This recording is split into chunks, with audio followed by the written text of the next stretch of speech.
No mai, haere mai, tēnā koutou, I tēnei ahi ahi. Welcome and good evening everyone. My name is Margaret and it is my role as the convener of the Housing Action Group at South Alive to welcome you and ensure the smooth running of the seminar. So no pressure. Thank you for attending the fourth of what our housing group hopes will become a regular fixture on our calendar, exploring alternative housing options. First, though, some housekeeping. In keeping with level 2 COVID restrictions, I assume you all took advantage of the hand lotion, and as you're booked, that's your tracing as well, although some of you used the app, so that's good. In the event of fire, there are 2 exits, this one here and the one that you came in, and with the gathering point is the car park over at the mall. Toilets can be found going down the corridor and turn left. Do not go into the shop, you'll set the alarm off, and it's piercing. In the event of an earthquake, drop, cover and hold is the order of the day. Good luck with that. Can you get under a chair? But you'll also need to move away from the glassed areas, and as it's all glass, that's a problem. When the shaking stops, we'll reassess the situation. Up the front here.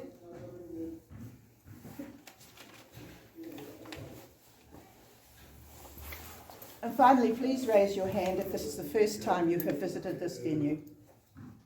Oh wow, welcome, 1,000 welcomes. You know what it is? This is the South Alive, the whole thing, the shop down the other end. Somebody tells me it does great coffee. On tonight's topic, you will hear from Colin, then Keith, then Bradley, and then Jonathan, and maybe Stephanie. I don't know whether they're going to ask you. No, okay. Jonathan is from the City Council, and he will update us on compliance issues if you really want to know them. Each will speak for about 20 minutes and then allow some questions.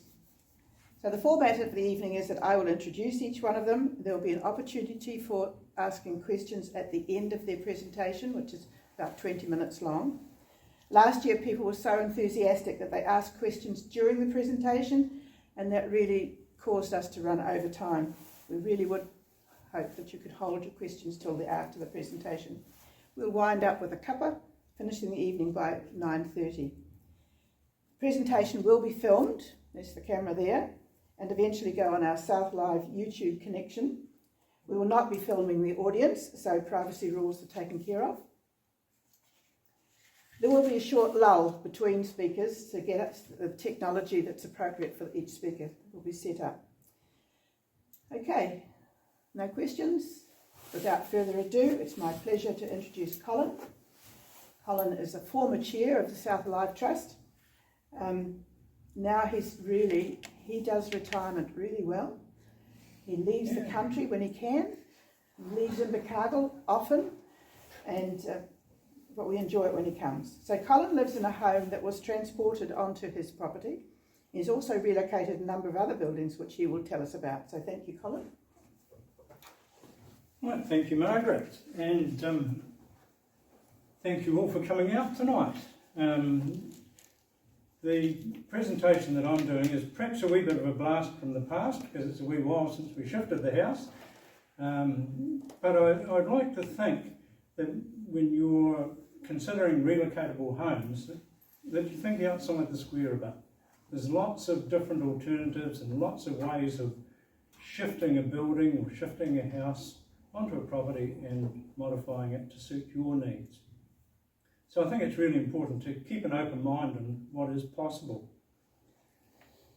So way back in 1984, there was quite a bit of controversy in Invercargill. You might recognise these type of buildings around Surrey Park sort of way, and that was a big 2-storied state house. And there's, just as in today's world, a lot of politics around. Obviously it was the national government and the Labour Party saying, what are they doing, wanting to modify these houses? What we wanted to do was cut the top off. these are they're 3-bedroom units, so there's 4 3-bedroom units there. And the idea was to enhance the area around the Surrey Park, Lithgow Street area by cutting the tops off the state houses and re-roofing them into single units, which of course meant 2 less state houses. And they were going to do that to 2 of the state houses. At the time, as you can see there was a wee bit of stirring about it.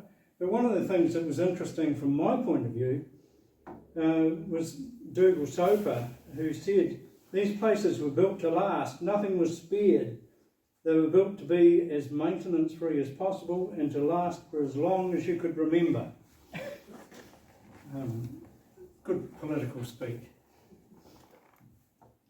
So the building firm that was doing the construction at the time advertised the top stories as separate units for $1,800 each on the back of a truck. So having a bit of land and thinking, this sounds like a good scheme, I thought I'll be into that. So the next step, hopefully,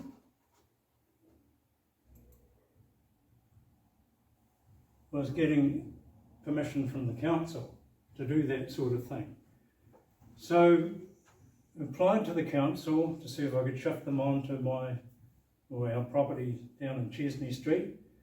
And after a bit of toing and froing, the council planning officer said there were already 2 houses on our section, so we couldn't have another one.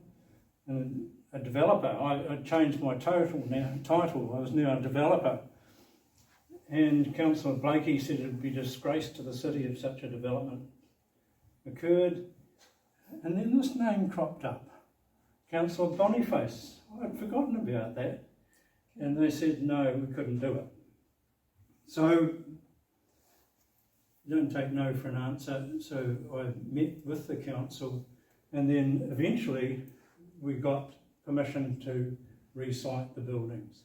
So I think it's important right from the start, if you involve the council, even if they're a wee bit, difficult to deal with, shall we say, when you're looking at an alternative and it's not something run-of-the-mill, but if you're confident with it, go ahead. So we had to pay $14.80 for a reserve contribution, which even back in 1984 wasn't very much. And a bond of $5,000 was placed on the building permit. And if we didn't agree to those conditions, the existing 2 houses are to be removed within 2 years. Now, I don't know that the council could have ever enforced that, because the 2 houses that were already there were all consented and not an issue at all. But however, we wanted to go ahead, so we didn't bother contending that. But I don't know, would you be able to do that, Jonathan? I doubt it very much, would you? Yeah, I know, you're going to be non-commissioned. Sit back 1947. Do whatever you want. But anyway, that was the, these are photos of photos, so I'm sorry about the quality of them. But that was the State House around there in Surrey Park, where you can still see that sign. And they got stuck in. Where did we find this?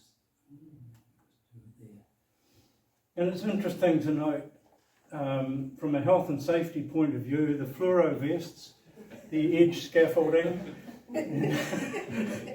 Remember, these guys are 2 stories up working here, but they've got a ladder, I guess. So the idea was to cut around the bottom there of the top story, put some beams in, because the floor was going to be left there so they could put the roof on, and put some beams in to hold it all together so that it could be craned off by a truck. In between the state houses, there's a concrete firewall, and that was a bit of a challenge for them to take You can see it being lifted out there by a crane.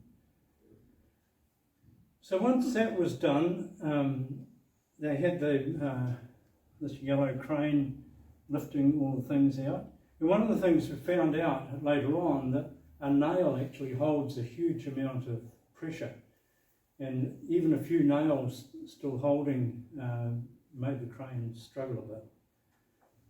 While all that was happening, we were busy at home putting in a concrete slab to put the house on.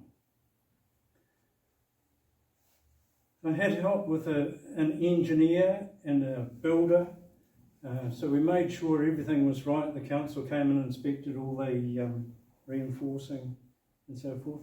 It took a lot longer than we expected, and that's why there's a garage ended up there.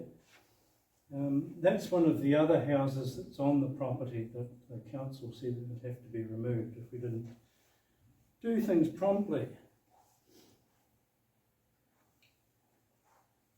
So eventually they lifted off one of the top stories, and you notice the crane has changed colour to a red one because the yellow one wasn't powerful enough. And that held another delay for a couple of weeks while they found another crane. But then you can see the beams across there, no floor, so it was just going to sit on the concrete pad with a bottom plate there.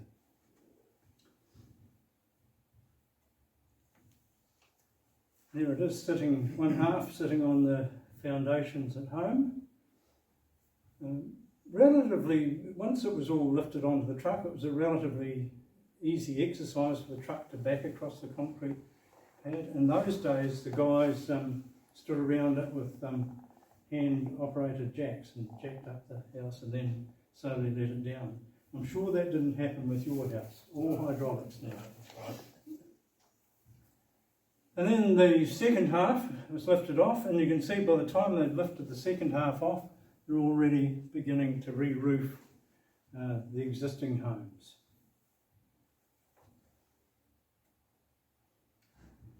It was quite a wide load to trundle down the street. It's about 8 metres, I think, wide. And that was backed off the road, over the footpath, being very careful not to damage it because the council was very fussy about footpaths. Well, not footpaths, but curbing. There's no footpath. And the trucks, even in those days, had great sort of suspension that could be lifted up and down and then virtually lined up until the two halves of the house were back together again. But a gap in the middle because the firewall had been taken out. So one of our first jobs, or my first job, was to fill that gap in and do the framework to do that. But it ended up a big house, 4 bedrooms. We changed things around inside, made it into 4 bedrooms, and you know, I don't know what the council was concerned about. It looks good, doesn't it? But because you know, things happen over time, and we didn't have a lot of money, to be quite honest. We're not millionaires. I was a teacher, and teachers are not millionaires, are they, Margaret? So gradually we did things and got things moving along and changed a few things around. And today, that's our house. It's also... Oh. So it looks a little bit different, and I don't think the council would be too upset with that, would you, Jonathan? No. So we went round it. In behind there is a weatherboard state house, top story of a state house. You appreciate it had no doors to get in from the outside because it was the top story, it had to come up inside. So we put in doors there. We've done aluminium windows and double glazed those, and obviously it's got a different type of roof and things like that. So it really shows you know, what you can do with what started out as a fairly basic house and ended up like that. My wife comes from Oamaru way, so she likes some Oamaru stone. So we clad it in that. But if you took the Omru stone off, there's a weatherboard house in behind. There's just another shot of it. So it's given us a lovely big house and a lot cheaper than we could have built it starting from scratch. About 160 square metres, I guess. That's quite a nice size home. But we're very fortunate in that it's a 10-acre block that we're on, and we were living next door in a house here, and then we had the other wee house up there. So for me, it was easy to come across and just work away on this until it was ready for the family to move in. And yeah, so that's where we are with that. Any quick questions on that part? I don't know whatever happened about the $5,000 or why we had to. I've never ever heard from the council since that statement. I think they would have come round one day with a clipboard and ticked it off. But don't go looking back in the files. First thing I'll do. Yes. So when you say the cost was cheaper, was that the initial cost was cheaper, or did you spend, say, 5 years slowly putting it together, or I guess the initial outlay? The initial outlay was quite cheap, and we got it to the covenant, like the roof repaired and everything there, so we could move in quite early on. And it's only really quite a bit later on that we decided we'll put Omru stone around and do aluminium windows and things like that. It had all the wooden windows for a start and things like that. So to get it to the stage where you could live in it, it was quite quick to do. And then of course you work on it from there. I'm not a builder, but I enjoy building. And I had a mate who was a builder, and he would give us a few clues as to which way to do things. Another fellow across the road was a plumber, and he helped out. And the electrical side of it, I don't touch. Don't like electricity, it bites you. So it was all done. Everything was done with the councils coming to look at it from time to time and signing it off. So yeah, for us it was a good solution, and been a very nice house to live in. Nice and warm. That's all north facing, that side of the house. And as Dougal Soap had said about the construction of the houses, in the days when they were built, and because it was the top story of the State House, it's got a lot of extra bracing and so forth in the corners. So it is actually a very well built house. I'd hate to have to replace all the Remu framing these days, which in the 60s, when the house was originally built, it would have been the only option. It wouldn't have been tannelised pine. So yeah, good solid house, and we're very pleased with it. Yes. So you can cover really weatherboard with anything? Is that like you did with on a roof stone? Would you be covering it with iron if you could? Could you do that? Do you know? You put building paper over there and then put the iron on. No, I meant if you buy a weatherboard home, Mm-hmm. could you cover the outside with something else, like you did? I'm sure you could, yeah. You'd have to, you've got two choices really. You either take all the weatherboards off and then you start from the scratch again, or if the weatherboards are in good condition, my way of thinking, you just put some building paper there, make sure there was a suitable air gap or whatever is required, and put the iron on it. Was there any bore in it? No, it was all sort of half-drop timber. In fact, in some places you had to drill to nail in. It was very, very good in that respect. There was no sort of T&G ceilings or anything like that, which that tends to get a lot of bore and things. It was all fibrous plaster ceilings.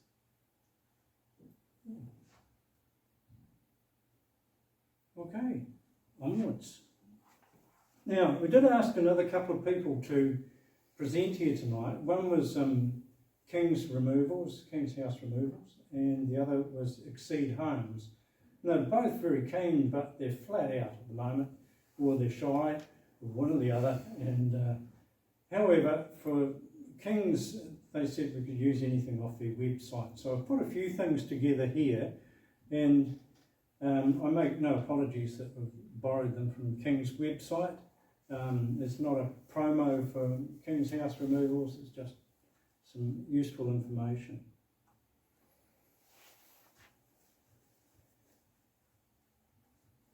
Can you read that back there, Jonathan?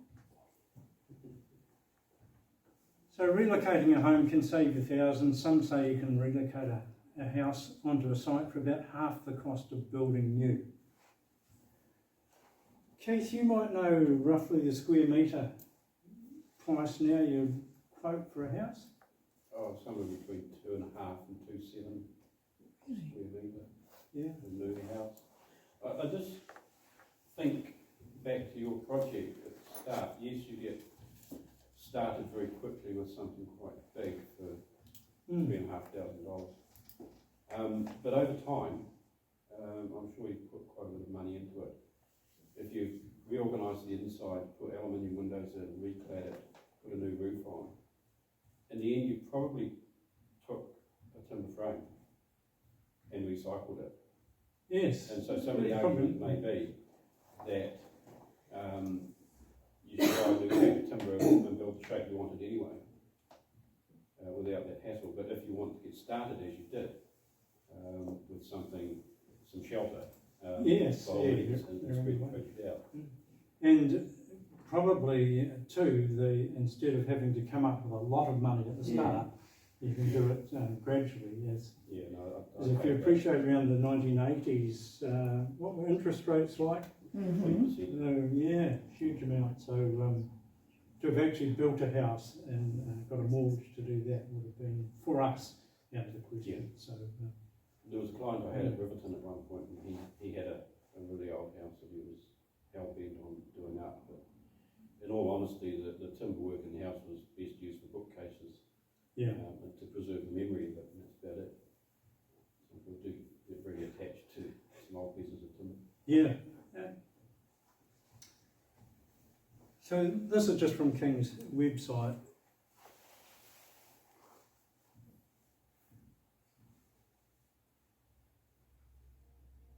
And if you're thinking of relocating a house or a building, I think it's always good to involve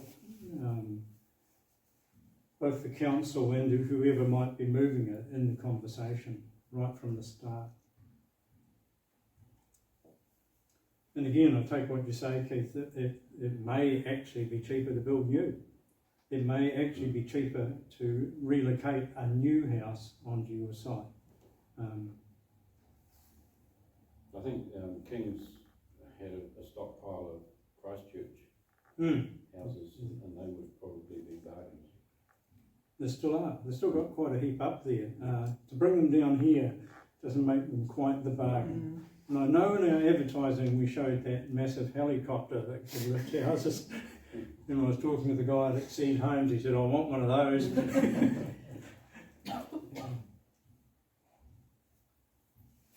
And of course, the challenge is to have the land to put it on, the type of section you want to put it on. Because we've been looked at quite a few sections, and a lot of them are the covenants for no transportables. That's right. But, yeah, that's really frustrating because that's what we want to do, and a lot of them in the covenants is no transportables. That's right. So that's even if it's built new. Yeah. I think they mention it in this next slide.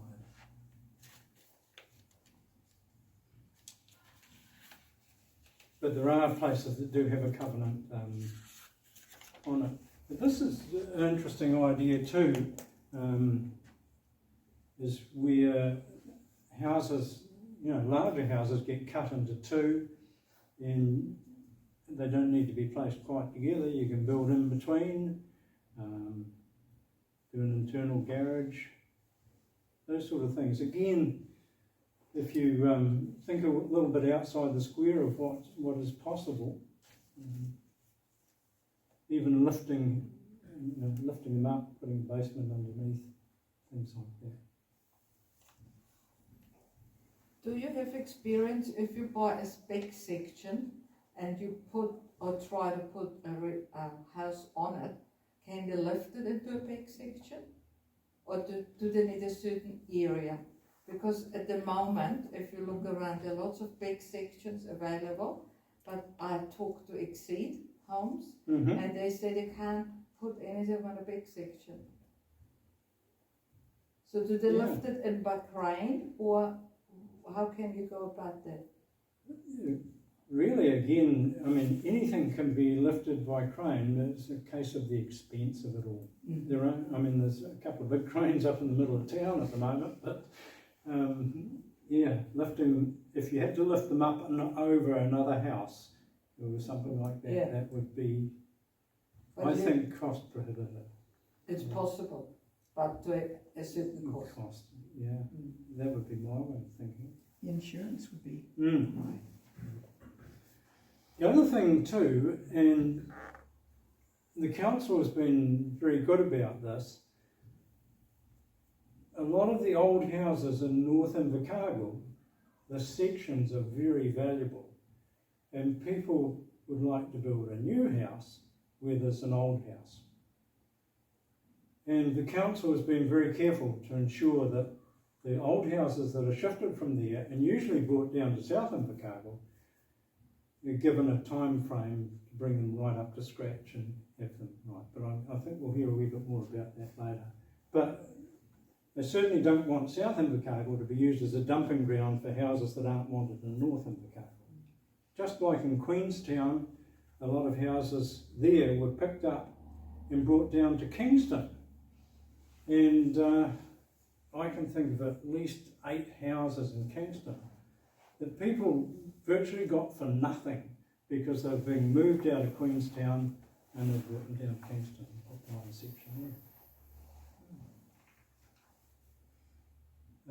There was one last year, Margaret, I mentioned to you, it was for sale in North Invercargill for $19,000. Beautiful house. And if you wanted to move it, it was a brick house, so you'd have to take all the bricks off the outside, knock all the chimneys down and things like that. But a cheap house, and probably for $19,000, it cost a lot more than that to shift it and so forth, but you'd start off with a very good house. It had all the appliances and everything inside it as well. I'm trying to talk you into it, Margaret.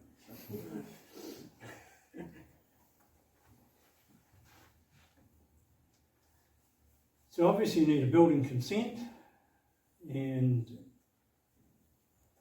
follow up on those sort of things. And there's lots of other, and this is where somebody mentioned just before, some subdivisions don't allow transportable buildings, which is a bit silly really, because there are transportable buildings and transportable buildings. There's some really interesting transportable buildings that would fit in anywhere. But I guess if you're the person selling the section, you make the rules.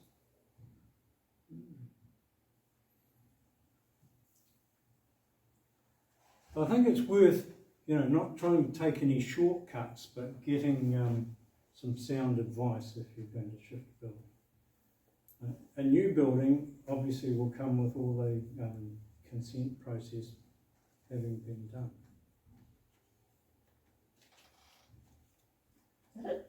Well, just a couple of other, mention I'd shifted some other buildings. Yes, I did.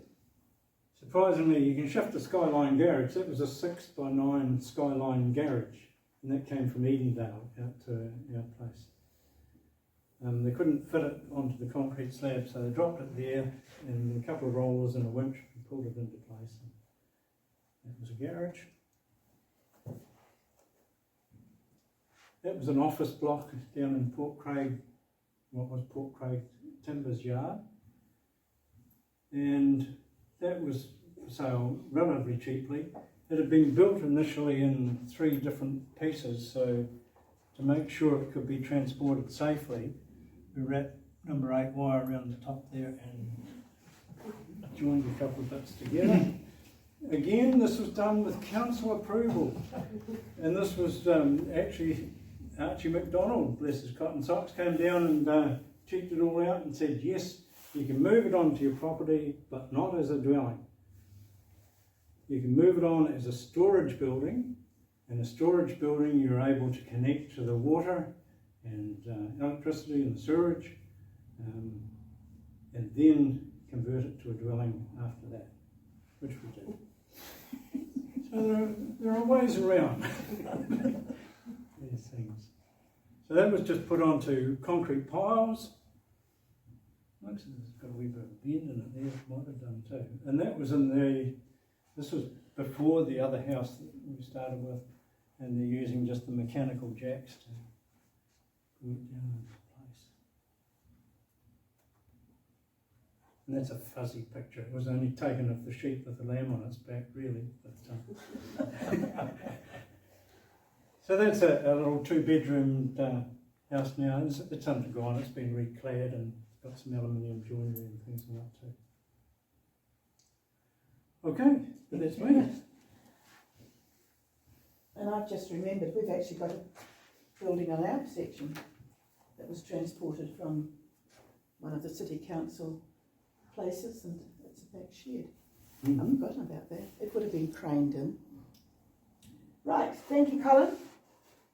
Now, Keith Pine has worked at SIT in the construction department, so has a very thorough knowledge of the program that sees students building transportable homes, which are now dotted around Southland. So please welcome Keith.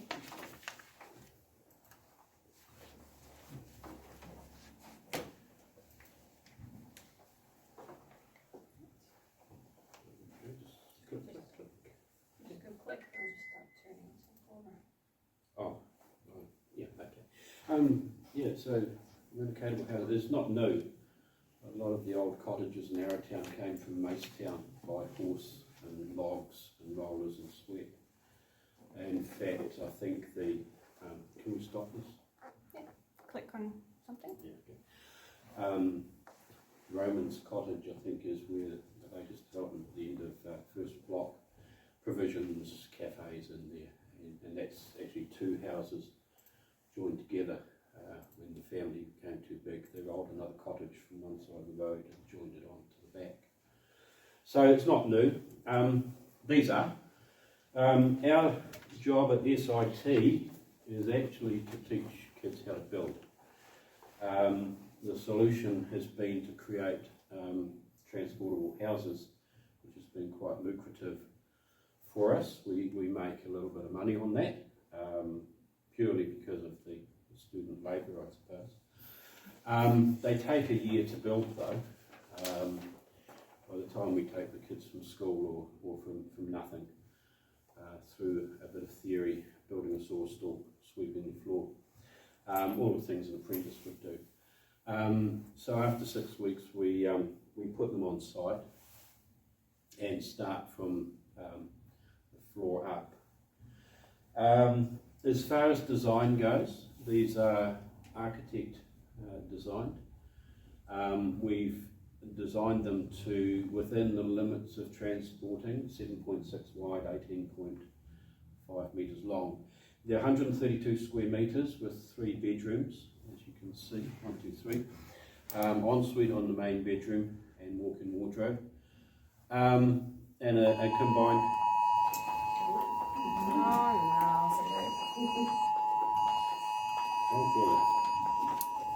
So yeah, with 3 bedrooms and then a combined living, kitchen, dining space, which sits behind the glazing and the chimney. We've designed it for very high wind zone, which is not quite the top one, but getting close. Zone 3 for earthquakes, so that's pretty much anywhere in the South Island. Group or Zone B and C for exposure, so anywhere apart from on a reedy beach and where there's a lot of salt, so we can locate them fairly well anywhere in the South Island up to 800 metres in altitude in Southland and 500 metres in Canterbury.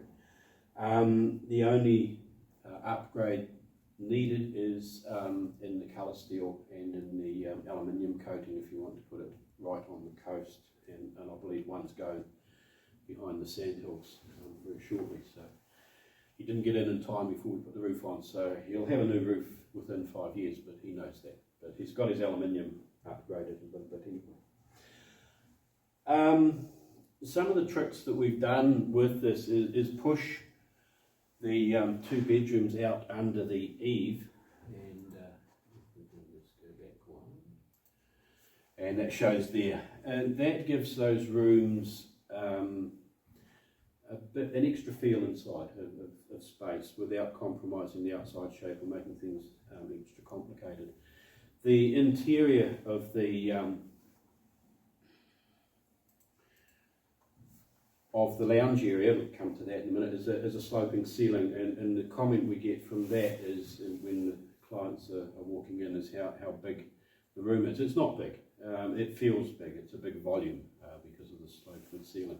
That's just one of our tricks that we've done through design. We include in the purchase kitchen joinery. We've predetermined the colours, black and white, they're trendy at the moment. The only thing the client gets to choose is the outside colour, and everything else we choose for them, and on the basis that we're not GJ gardeners, we're teaching kids how to build. And they love it. We're oversubscribed at the moment. We've got 11 people interested in the next 3 houses. We provide full electrical services in there, fitted off with ready for smart meters. A data box is the thing to have these days, to bring aerials and internet connections into one box somewhere around the meter box area. We leave it ready for hot water with an option for electric or gas. We put power in those locations, outside and in the cupboard. Water supply piping we run through the ceiling with droppers down to the fitting, so we don't have pipes under the floor that can get snagged in transport. We stop up the walls, give it one coat of stopping to 2.4 metres in height. I believe that's possibly to comply with the bracing elements that some of those systems need. There's the stopping done to comply with that. That's what I tell the people anyway. And exterior paint is done. So the client is up for putting spoutings on, as you can see, and that depends on the rainfall and the number of downpipes they're going to need, depending if they're going to take it to Milford or Alexandra. So we don't make that choice for them. And the other thing, previously we noticed a lot of damage, possibly along the spouting lines, if it's just sort of scraped along a tree or got a bit close to something. Plumbing fittings is up for the client, and sanitary drainage is up for the client, and then the interior finishes, of course. So we provide it with its co-compliance certificate up till then, and that's key for the next council, next district, or even the same council to process a new consent to relocate that CCC on this build is extremely important. We're using the ply RAB board on the outside. We don't have to, but that stiffens the whole structure of the transport. We've had no complaints of anything moving, twisting, racking in any transport, and I believe one is going shortly to Kurau. There's one in the Mackenzie country, and as Margaret said, they're dotted all over Southland. There's one in Tweed Street, one at almost Mill Road, there's one at Lime Hills at the moment. So they're all over the place, and actually starting to look very much the same, of course. So they come out of the yard fairly easily with scobies on that one, and there's our RAB board with a battened cavity behind there for the claddings. We don't have to have that. We could direct fix our weatherboards, but we choose to put the cavity in, and just as a better building system. We use Flashman flashings, the welded aluminium flashings, right around the windows. I think it's probably because we've got students building that we're using bulletproof products, and we don't have to sort of fix too many things. As I say, we have no complaints at this point. Another one heading out, there's our vaulted ceiling inside, and you can just see even from that photo the sense of volume that gives, and that's a bit of a wow factor for our clients coming in, which is satisfying. And it's probably one in place. Somebody spent a bit of time making a deck, which they do. We're fully insulated backboard, CCC. Piping. But we do pretty much the carpentry at SIT with our students, and all the other services and other normal trades are done by subcontractors. So our roofing, exterior painting, electrical, plumbing is all done by proper subcontractors. So we are focusing on the carpentry students, and they do the carpentry work. There's another one.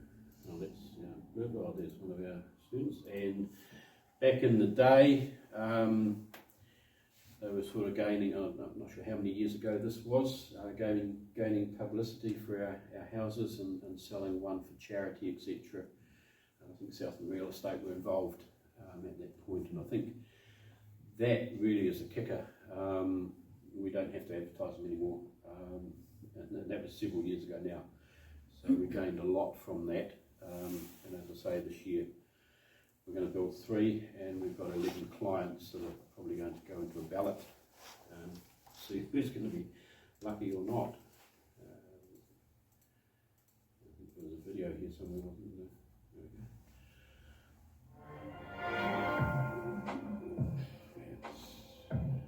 Kim's later version of a truck and hydraulic jack.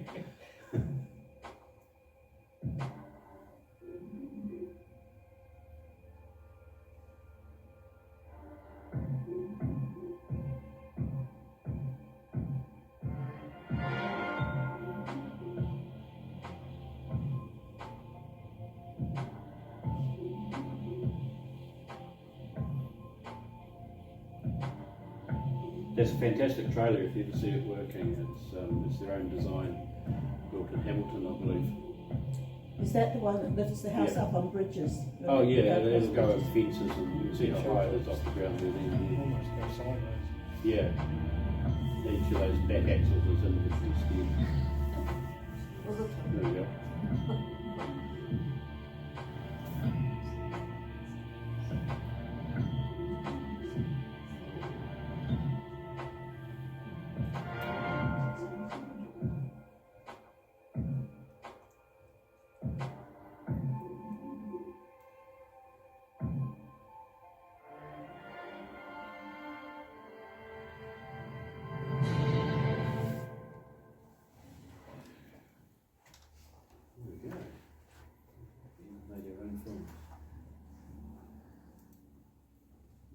Stop this. Turn around again. Did it stop? Oh, yeah. So that's our program. We take 18 students at the start of each house, and we hope to end up with 18 at the end. Most are there to go into apprenticeships in building, and we're quite happy if they do that before the course finishes. Some don't make the mark through performance and behaviour, and then we say goodbye to them too. But we do end up with a very tidy product. Any questions of Keith? You don't have photos of the inside? Of the Not finished, it's just basically this not painted. Okay. Yeah, splodges of stopping, jibboard, yeah. Custom wood doors and trims and architraves and skirtings are fitted, but not painted. Did you, so I didn't quite catch at the start maybe, did you indicate like a rough price that those were going for? No, I didn't.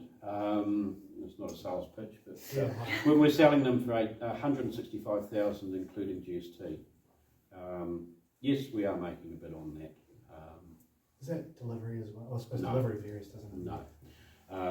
When Kings arrived there, that was the contract with the client, or whether it was Scobies or whoever, and the design and consenting for relocating, that's the client's. Yeah. So the client has to engage a builder to do the foundation on site, and there's a separate cost. Correct, yep. No, it's out of our yard. I don't want to know any more about it. I'm ready with the next 18 problems. The fireplace or the chimney there, what's installed, Nothing, to be installed there? It's left open for a massive bookcase, if you want one. It's left open for an inbuilt fire and a TV, or a freestanding burner. The ceiling is, we are using Hardy's or fire-rated panel just in that ceiling for that, so you can push a flue through without too many issues around that. Mhm. It's plenty big enough for an inbuilt or a freestanding Yunker or something like that. Some will close them in totally, put a gas fire and the TV above, that sort of thing. Mm-hmm. So it's more Some more might put a fish tank in it. architectural. Yeah, it's that sort of bit of a feature from the outside. It's got a bit of a look to it from the outside. It's not. Of course, when we get too many of them around, they'll all look a bit ho-hum. But yeah, until then, they're quite smart. Most are choosing, as you can see even from there, the sort of a black and a grey white colour for the outside anyway. So our black and white kitchens look good, and our black windows and black roofs look all right. So. Have you come across the issue of subdivisions not allowing? Not with these. I don't know where they go or what issues they have, but as far as I understand, a covenant is not set by the council. It's set by the owner of the subdivision. It may have been, they may have put those covenants in place to achieve their resource consent for subdivision in the first place, but generally they're a civil matter between the parties that live there. And so if you want to not comply with the covenant, you have a case with the neighbour more so than the council. Unless it was traced back, as I say, I think it'd be, is that right, Jonathan? If it was a condition of the resource consent to do the subdivision in the first place, the council might be involved, but if it was not, if the subdivision was to create ratepayers, then the council was happy. Council's always happy. We do have a planner in the back corner Oh, there. yeah. He's trying to be very quiet. Oh, well, sorry, I might be speaking out of turn. It's very rare that council will put a covenant on a consent. We don't have anything really to do with appearance. Those are all private. Yeah. Speak to the property sort of owner of the covenants. They're all sort of things on the title. They can be removed. But yeah, speak with your neighbours, speak with the subdivider. Once subdivisions are finished, the conditions are then done. That means all the conditions are met. Land use consent, the conditions go on forever and always until the activity is either stopped or the consent is lapsed. Yeah, because I believe you can change a covenant You at point can of sale change if you them. want to. Yeah. There's only very rare ones that you wouldn't want to change them. They're ones like access, and No. everyone has to have access. When I was studying quantity surveying as one of your students, we had Peter Gold who taught us Yes. law, Yes. and he said that covenant becomes a legal agreement between all the neighbours, so that if Correct. your subdivision has, say, 7 neighbours, then to take the covenant off, Yes. all of them have to agree to it. So if you've got a Correct. subdivision of 10, if all 10 agree, because some of them say that you can't have a washing line in front of the house apparently, and apparently if you get all your neighbours to agree that to Correct. remove it, then you can, but as long as one says that they don't want anyone's washing lines up front, then no one can have it. Correct. Yeah.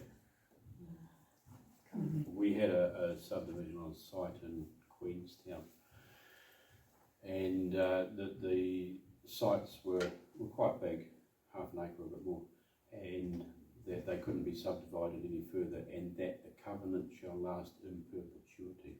So that was quite clear, and it was challenged and failed, obviously. And I think there's another one called a Queen's Covenant, but that's another story for another day. But, yeah. And how do you put your name in for the ballot? Send me an email. Send one each.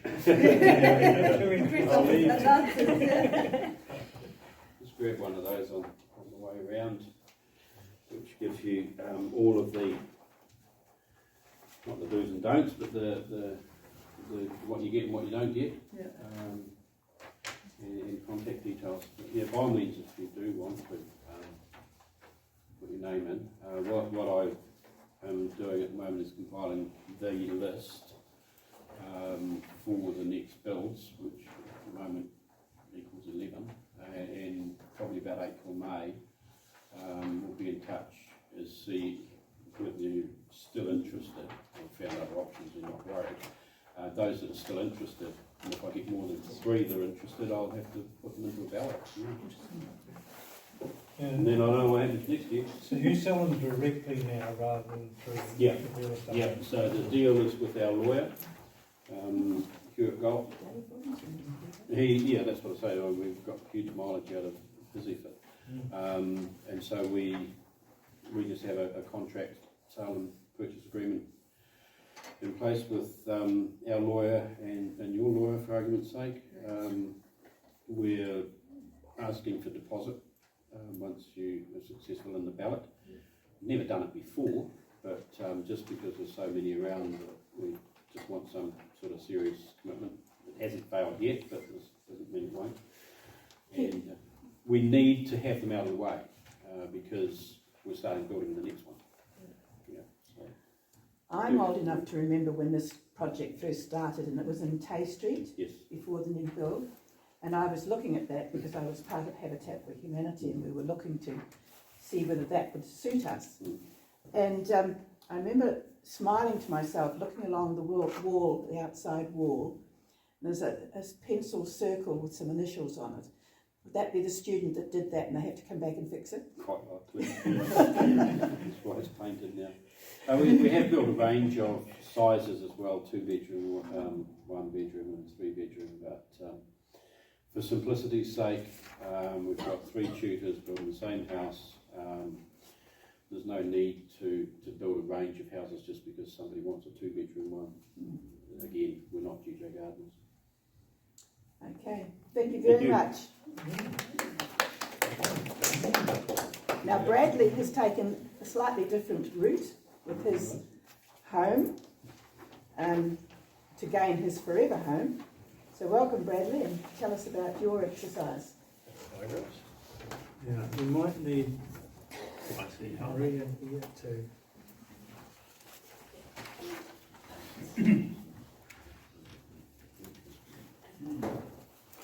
Enter your work call a Microsoft account. What is that for? I don't know, it's not mine.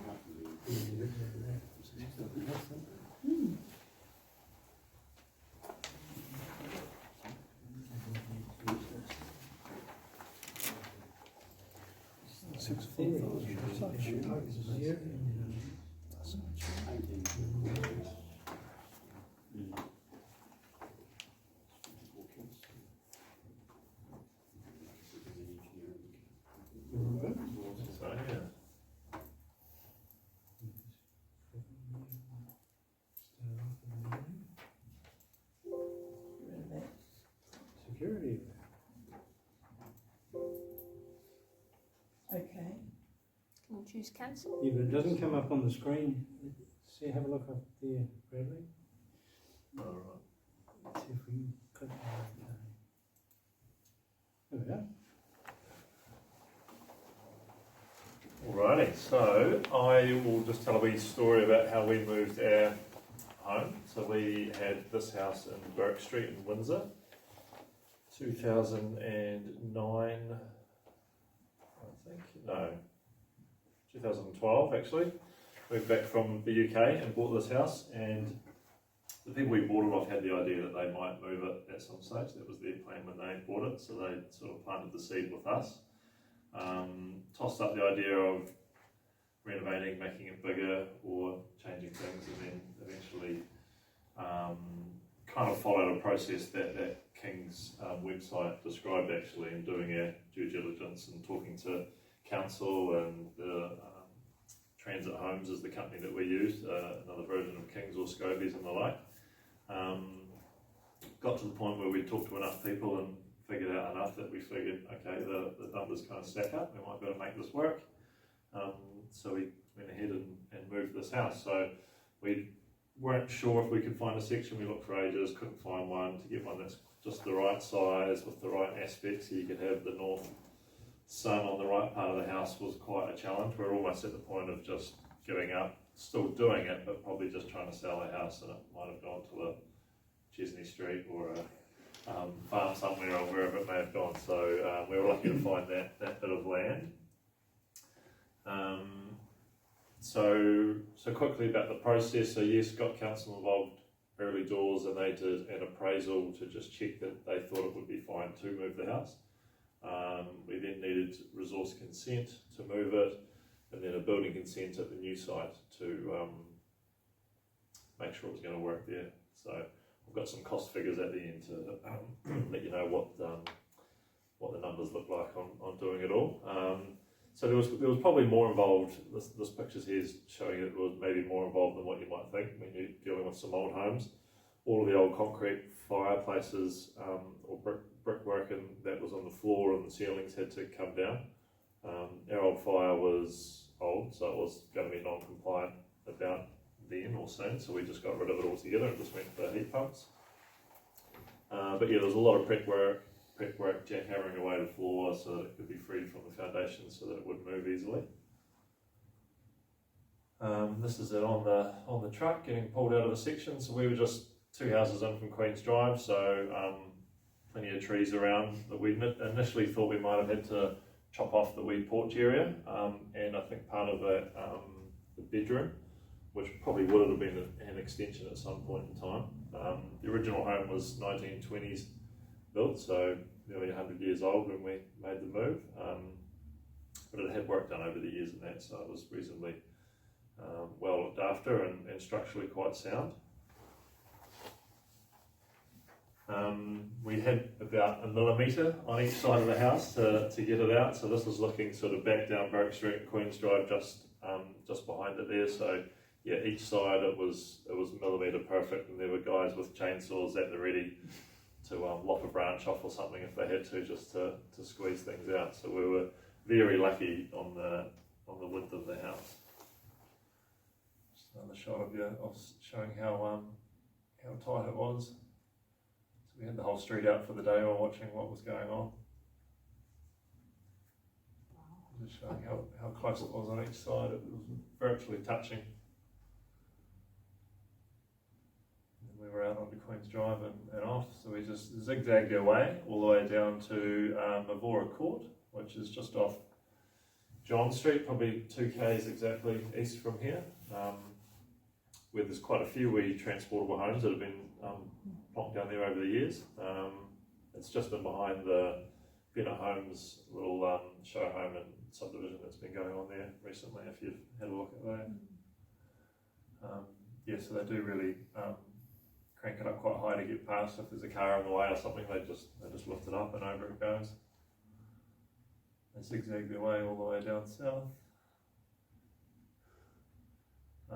That's the bomb site that was left in Burke Street, so plenty of work to do to get that to the point that we could build on. It just happened to be a bit wet and crappy at the time too, so it makes it look even worse. But amazing to see the difference in what construction, engineering in that you had to do for a house. The old piles for this house were just like concrete blocks that you could just kick over with your foot. Whereas at Mavora, we had to do big wooden piles into the ground. We had, I can't remember how many, there would have been 70 piles perhaps, some of them going down 4.5 metres. So the level of safe that the building's built to now in engineering compared to what it was then is pretty amazing. And that's the house coming on to Mavora, where the piles have all been laid out. So it was basically just a paddock. There was nothing there when we moved the house. A few new homes had been built around us, but we were just moving to a paddock. And there it was, plonked down. it was a key part of the whole process for us making it work. Financially, I suppose at the end was getting the section that fitted the house and making sure it could be compliant on site from the council's point of view, and that it worked nicely for the sun, etc., and that you could add a garage and whatever else you needed to it. So that was certainly a key part of the jigsaw. Just another angle, looking back at it. Doesn't look like much at the moment there with all the mud everywhere. And then that's it now. So there was quite a lot of work to go once we got it to site. There's still, again, more than I would have ever imagined we were doing back of the envelope kind of sums on what it might cost. So I've just got some quick numbers to talk through here. These are sort of rough enough, but definitely a good guide for anyone thinking about doing it. So the total house relocation through Transit Homes essentially was 40, with another 20 on top for the piles to all be put in place. So you're looking at 60 before you'd really done anything. Resource consent 2.8, but 2.5 of that was a bond, and you'd sort of mentioned something about that, Colin. That was not so much about affecting South Invercargill. That was them saying, don't leave a big mess in North Invercargill. Make sure you tidy up that section and have it looking all right. There was a time frame attached to it. I can't remember what it was, but yeah, we managed to get that bond back because we were keen to be building on the site as soon as we could. Yeah, building consent, and not so much architect, but more just someone to process that consent for us and do a wee rough design of the house and take that off. Because of where the house was located, we had our front eave was slight breach of where it needed to be, so we had to get the neighbours to approve that. So that was all part of it. And I think we'd probably already gone too far down the track for that to be a no, but that was all right in the end. So certainly I hear your comments, Colin, around if you're keen, you'll make it work, and you just jump through a few hoops to get there. Yeah, insurance, it'd be a pretty standard figure. Engineering consultation just to check on those foundations, and then a few more optional things, but in our case, double garage cost us 20, driveway 8, fence around the perimeter 9. Because there was so much damage to the floorboards with old fireplaces and that, we just replaced the floorboards, and it did make it easy committing to just new carpet, because then the transportable guys could just go for it and not be precious or try and rip it all up and replace it. So that worked well. Yeah, so the question marks here are obviously the cost of your section, so getting that, and then to what level are you going to then renovate or bring it up to a higher level perhaps than where the house was. There's sort of the unknowns, but yeah, 170 is basically what we spent for the whole process, not including the section.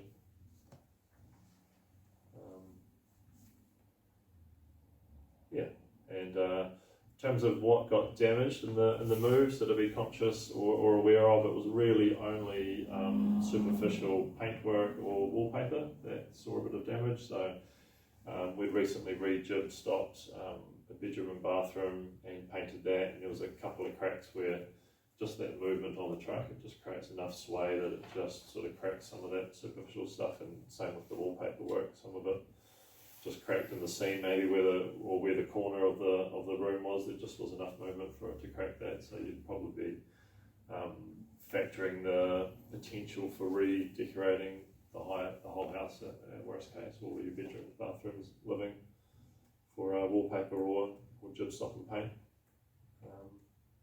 But otherwise it transported perfectly fine and was good as gold.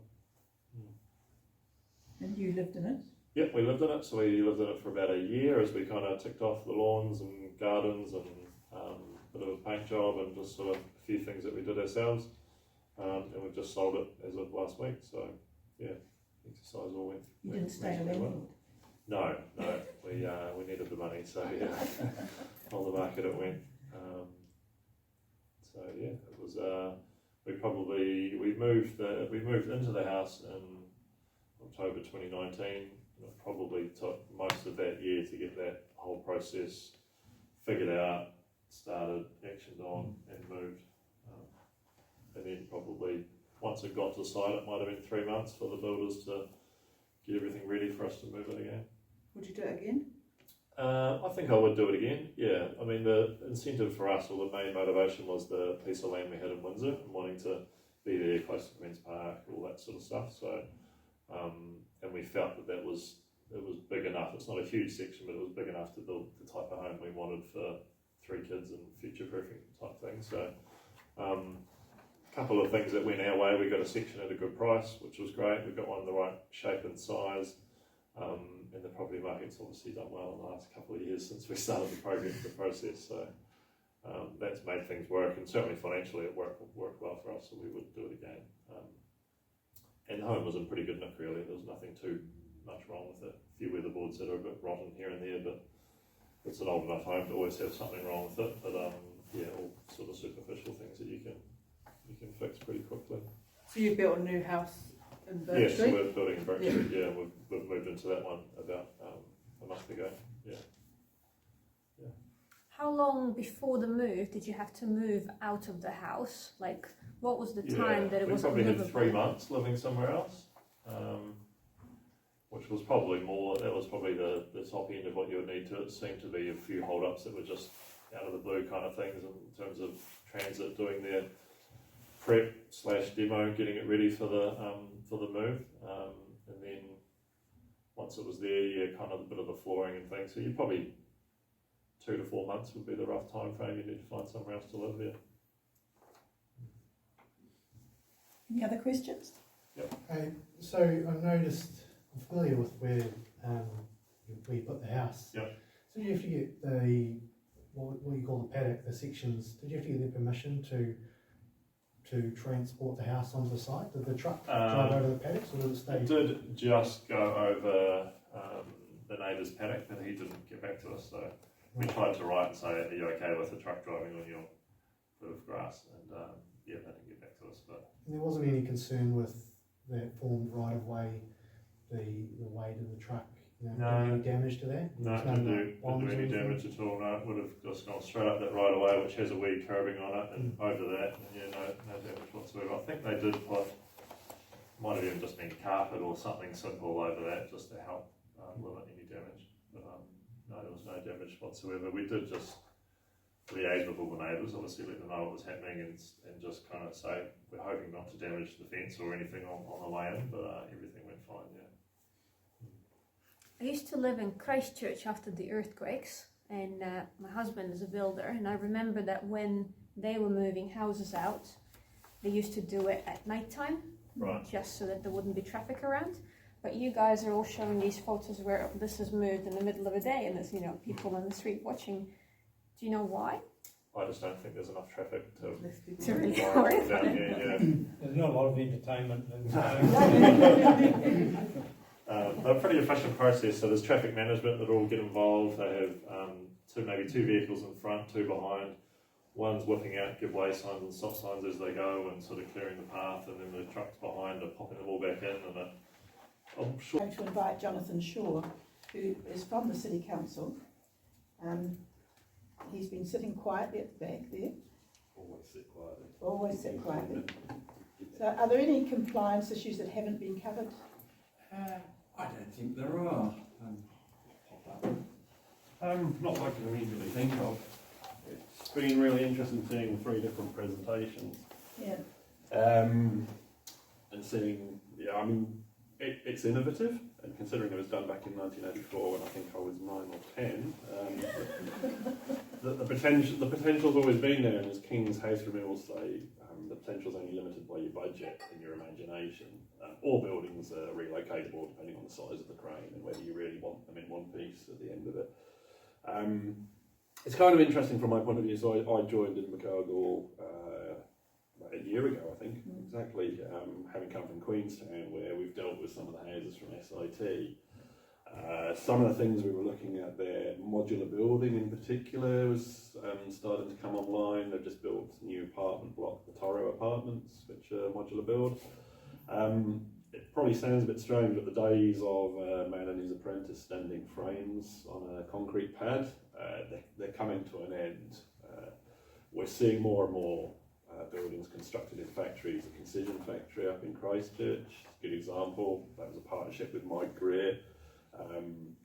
Mike Greer pulled out in the end because they couldn't generate enough volume to actually make it pay, but that tells you the kind of stuff that's going on. Houses are being manufactured in a factory, they're then brought to site and stood up in a day. So there's a lot of change around there, and in line with that is also the legislation. We're obviously working with two pieces, the Resource Management Act and the Building Act. Generally, they try and aim to overhaul legislation, review it and overhaul it within 10 to 15 year cycle. The RMA is 91, isn't it, Steph? Mm-hmm. Yeah, well overdue. And as most of you be aware, they've said now they're going to repeal it. We don't know what they're going to replace it with. We'll have a better idea in May. Likewise with the Building Act, current version's 2004, well overdue for an overhaul. They'll do the RMA first, then they're going to look at the Building Act. They've already signalled that to us. They're overhauling the Building Act in a minor way, they're starting to focus on products, because the way that we build, it's not the same. Things are becoming a product, houses are becoming a product. We're seeing whole houses constructed in Vietnam and then shipped over here. It sounds odd, but we've now got the potential to have a counterfeit house, would you believe? They're just built and bought off plans. As a council, we've got to have some sort of or we're required to have some sort of overview by the legislation. It is really hard to issue someone in Vietnam with a building consent and have any concept of what they're doing on site. So this is going to change the face of things for everyone. So this is probably one of the most interesting times to be involved in the construction sector. Something that's also struck me, having come from a building background, some of you will be aware they merged the planning and building team within the City Council. Not many councils have a merged team. Usually it's only the small ones, but I actually think it's quite a far-sighted approach. Building's my area of expertise, planning's not, and I've had to get my head around planning quite quickly. Fortunately, I've got people like Steph on the team who straighten me out every so often. One of the things I picked up when I first came here was the district plan. I thought it just seems a bit odd, it doesn't really support what everyone wants to do. Over the course of the year, I've come to understand why. Councils often get quite a bad rap. We take quite a lot of hassle from people over things. It is really hard to come up with a plan for a city that everyone agrees on. It's nigh on impossible. Some people want innovation, some people actually need it. First time buyers are desperate for changes in the sector, and there are some people that want everything to stay the same because they're comfortable where they are. It is impossible to create a district plan that suits everybody's needs. I think the most recent version is 2019, is that right? Yes. It is due, we're looking at it, and we've captured the data this year, and the plan will be to review it. And what I would honestly say to each and every one of you in the room is if you want to see change, you've really got to stand up and make submissions. The district plan actually is it's democratic, and that's probably why it can be quite difficult. Innovation that you guys approach us with, there used to be a banking advert in the UK. They describe themselves as a bank that likes to say yes. We'd like to be the planning and building team that said yes, we'd love to do it. And people, quite frankly, we're human, we get really bored with seeing GJ Gardner houses day in, day out. We like to see innovation, and we'd love to say yes to a lot of the stuff you propose. But sometimes we just can't because the district plan doesn't allow it. You hit the nail on the head when you said talk to the council. You don't give up, you have to persist. One of the tricky things about dealing with the council, particularly in the building side, is it's quite costly in time to argue with us. We're charged with working with the legislation. Some councils take it one way, other councils take it another way, and the biggest complaint is level that councils are never consistent to deal with. It can be really frustrating. And I know here we've got 3 councils parked up very close together, Gore, South and Invercargill, and we're all operating slightly differently. It is really important to come and speak to us about what you're proposing and see if it actually can be done. And if you jump through enough hoops, it can be done. We really encourage innovation. It's far more interesting than just seeing the same bland stuff day in, day out. Would there be a point, is it ever too early to come and talk to the council? No, never too Because I just don't, we're probably at the very beginning stages of looking at building either a transportable or just something, and we have no idea about it's never too early to come. Now, there was sorry. I have another question, might not be the right place here. Where is it easy, or are there any more sections available in Avocado? They are going to be open for subdivisions to put a house there? It's very tricky to find a section. Can you answer that? I can't. You can't. So you're I still don't know looking the for street To buy names. a section to build or put a transportable on. So we do encourage housing development, and there is different district areas and sizes. We do have guides on our website regarding different zones, and there's a mapping system which shows zones, hazards, and your connections to services. So if you're looking for a property, there's a really good place to start. Can you write? I have to write it down. That's okay. Yeah. So we don't control who subdivides, we do control who gets to subdivide per se, but we don't say you have a section that's big enough to subdivide, therefore you have to subdivide. It's everyone's discretion. There's levels which are compliant in regards to resource consent, but there's a difference between resource consent and subdivision consent. So if you meet the subdivision consent provisions to be able to subdivide, then that's fine. If you want to go smaller, then you'll need to get a land use consent. There is very, very few things that you strictly cannot do. But there can be more and more things that are harder to do. And it's just a matter of getting through those hoops, convincing us, showing that it is a good idea, having lots of initiative and being inventive in the ways that you do things. So it's difficult for me to say that lots are coming. We do complete subdivisions, and they are one of the most common things that we do. It's hard for us to control the amount of sections that are available, but if you wish to subdivide, go for it. You will need a surveyor, that's a legal requirement. But aside from that, land use consents, you don't need a qualification to apply for. The more non-compliant they get, the harder they get, and the more we do recommend you speak to a consultant. But things like deemed permitted boundary consents, which is what we're talking for about the breach on the height.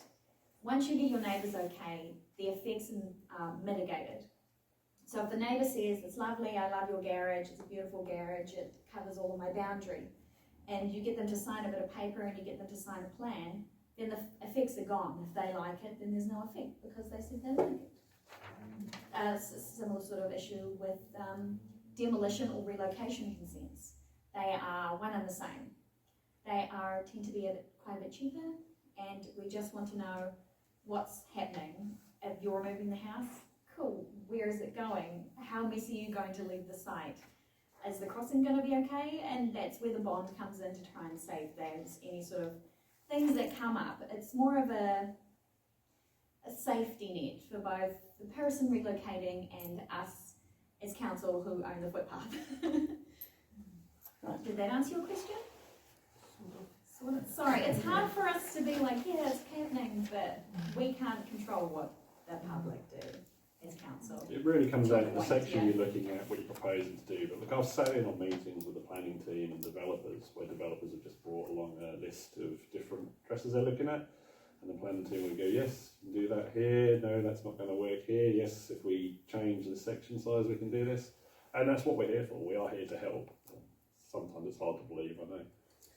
Even rough plans and drawings on bits of paper, even if it's all hand-drawn, we'll take a look at it. We can kind of understand what's happening. We can give you advice based on the plan. But as much as we want to help you, we can only truly read from our plans and acts to try and guide you through them. Most other things like applying for applications kind of need to be done by you or a consultant. Right. Could I just mention one thing? Be a bit cheeky if you're looking for a section. If you're driving around town and you see an empty section, go and ask the neighbours who owns it, and see if you can find out. Part of our job in housing is looking at overgrown sections and things like that. And sometimes there are absentee owners and things like that.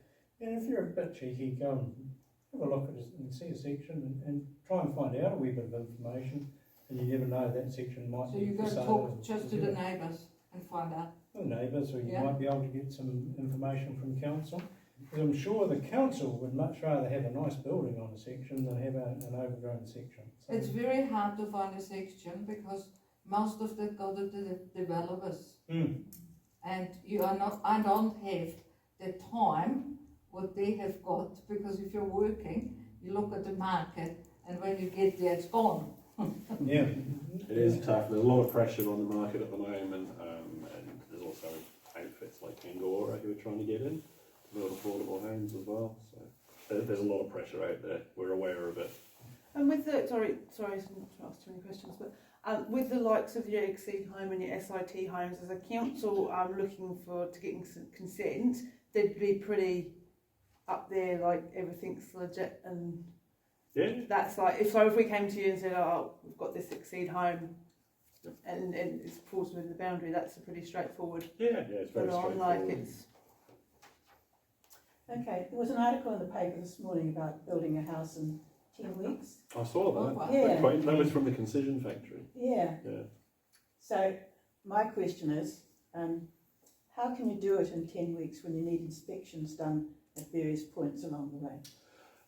What we've done, when I was in Queenstown, what we did was we set up quality assurance processes, so they effectively inspect for us. Stuff that was coming from a Concision factory, for instance, we relied on their quality assurance reports. Okay.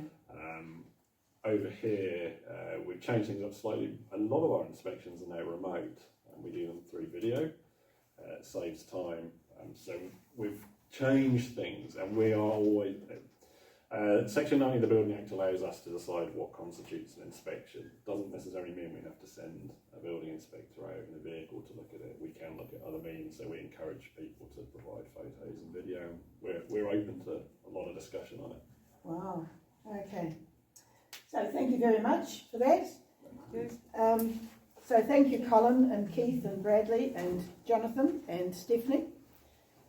It's been really good, and thank you for the questions. If you've still got a question, you can get somebody in a corner and over a cup of tea.